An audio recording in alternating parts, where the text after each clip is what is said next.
Okay, so this is our front paddock here. This was mowed on Saturday or Sunday with the yak.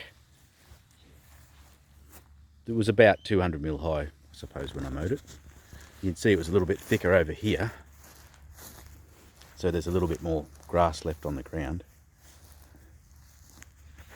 Alright, so I don't think we would have had much growth, but that was mowed on about number 2 or 3 on the yak. It's pretty short. Now I don't think the Sherpa will mow this any lower on the lowest level. We'll just see. Can you just mow on number 1, Ben? Let's have a look.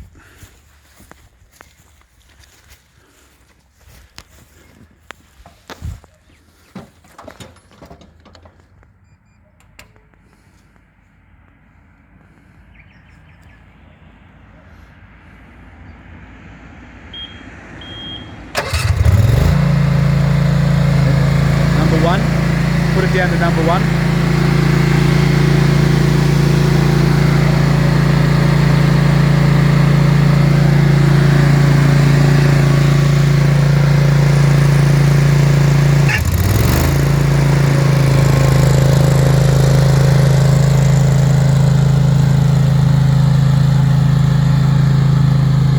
So it's mowing a little bit, just nipping the top off. So this is a standard wheel size machine. It's a remote control machine. You can see where it has mowed that little bit. So that's pretty short. I know other machines advertise they can go lower, but I don't know why you would. So I'll just have a look over here. Now grab the yak. You can see there where he's come around the corner.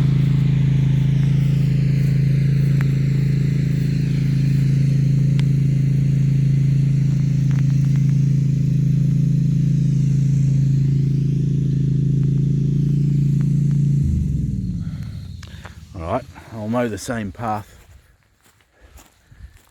with the yak.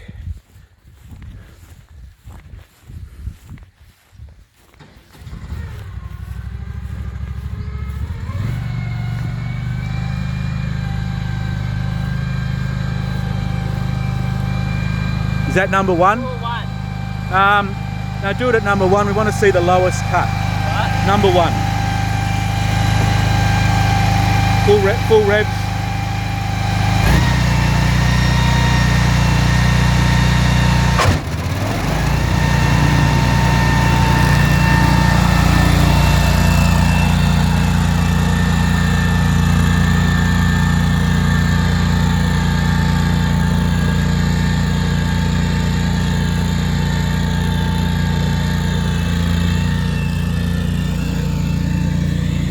So you can see that's cutting a bit more grass. There's a bit more.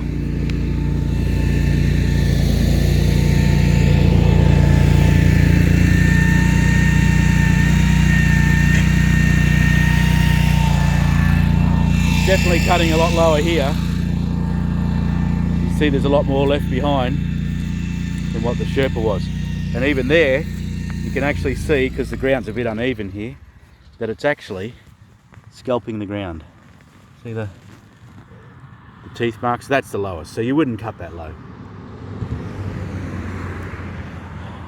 Now I'll pause the video and we'll go to some thicker grass. Accepted. Okay, so here we are, just down the bottom of my paddock. So we've got a bit more thicker stuff here. It's probably 20 degrees here. It's hard to say on the video, but it's got a bit of steepness. Bracken that hasn't been cut for years. A bit of thick grass underneath. So this is some I cut earlier today.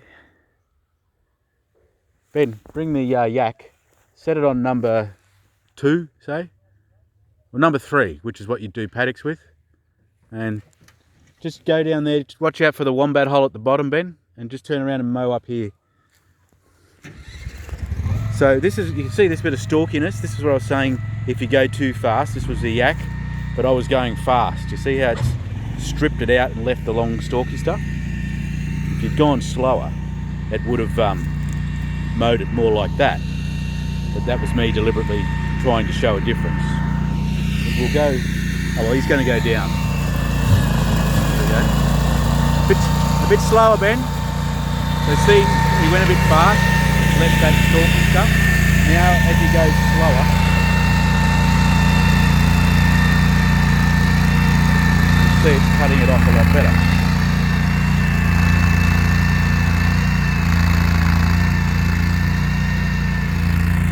And that's on number 3. Well, there's 2 more levels below that. Come back up here.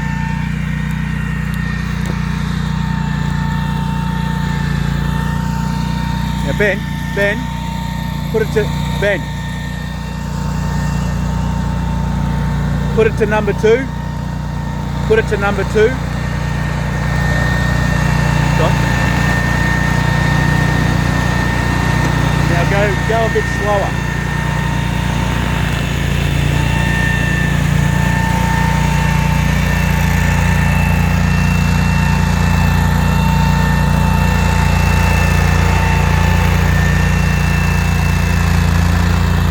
Well, you wouldn't normally cut at this level. You're digging into the uneven ground a bit. You wouldn't normally cut at this level in an open paddock. You see there, it's taking it right down to the ground. So I would say in an open paddock that's a little bit uneven, you'd never go below 3. I just wanted to show you there's no lack of power. And in the bracken you can still get the stalky stuff in this, only in this stringy woody sort of stuff. Now we'll show you the Sherpa.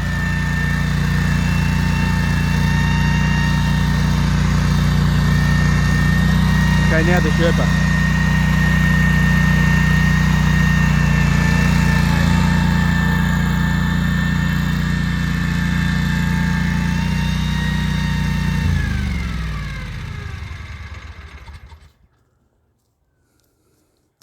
Set the Sherpa on, set it on number 2.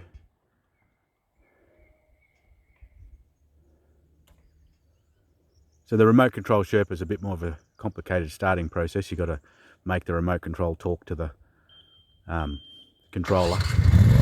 Normally, the normal Sherpa, you just hit the key and everything else is exactly the same though. And the Sherpa has a manual adjustment on the height, same as the Yak. Just the remote control has an electric adjustment.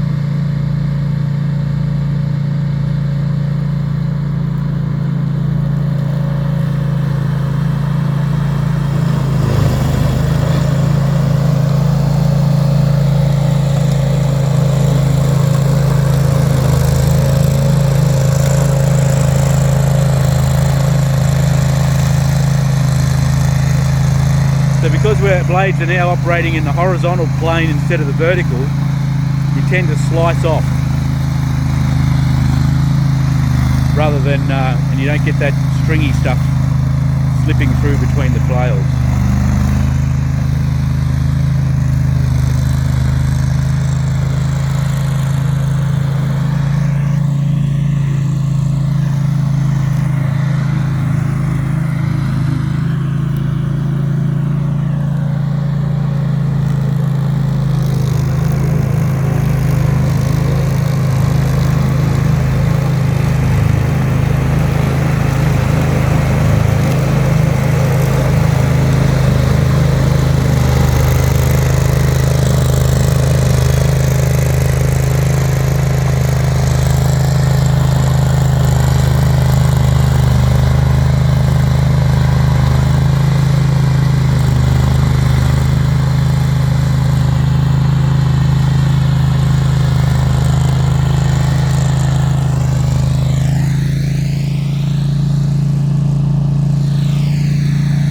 See the fence over there, probably about, that slope is a little pinch over there, I measured it at about 29 degrees.